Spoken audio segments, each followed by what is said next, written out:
حلال اور حرام کے اندر رب ذوالجلال نے ایک تاثیر رکھی ہے۔ حلال اگر کوئی کافر بھی کھائے حلال، یعنی جس طرح وہ کوئی کاروبار کر رہا ہے اور کاروبار اس کے دین اسلام کے جو قوانین اس کے مطابق ہے، حلال کھاتا ہے کافر بھی، یعنی وہ بھی کسی کو دھوکہ دے کے نہیں کھاتا، اگرچہ اس کی شریعت کے اندر وہ یعنی اسلامی تعلیمات پہ عمل نہیں کر رہا، لیکن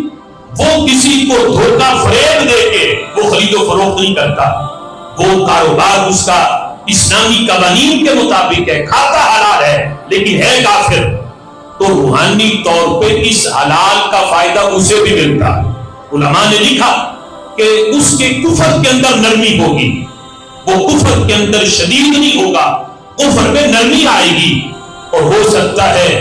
کہ اس حلال کی برکت سے بالآخر اللہ اسے اسلام کی دولت بھی عطا فرما دے۔ لیکن ایک مسلم ہو، مومن ہو، حرام کھائے، حرام کی تاثیر یہ ہے کہ مومن ہے، اسلام کا نور ہے اس کے سینے میں، لیکن وہ حرام کھاتا ہے،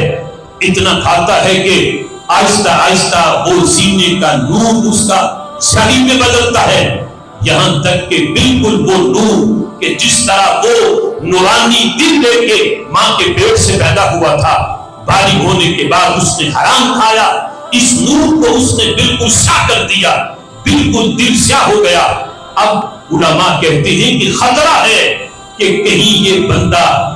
کفر کی حالت میں اس کی موت نہ ہو، یعنی حرام کی اتنی نحوست ہے اور حلال کی اتنی برکت ہے کہ وہ کوئی کافر بھی کھائے تو کفر میں نرمی آتی ہے، اور کافر بھی جس وقت کھاتا ہے تو اس کی برکت سے رب ذوالجلال اسے اسلام کی چمن دے دیتا ہے، اور ادھر مومن ہے، مسلم ہے، لیکن حرام کے اندر اتنا وہ پھنس چکا ہے، اتنا کھاتا ہے کہ وہ قریب ہے کہ خالق کائنات جل جلالہ اس سے ایمان کا نور لے لے،